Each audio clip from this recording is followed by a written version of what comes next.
VIP தரிசனம். கண்ணுக்கு தெரிஞ்சாரா சிவனே? சாமி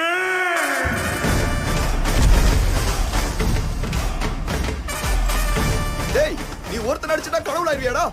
என்னடா என்ன அட்ரா பாப்போம். டேய், நீ ஆம்பளையா இருந்தா இப்ப பாப்போம். ஆடுறா.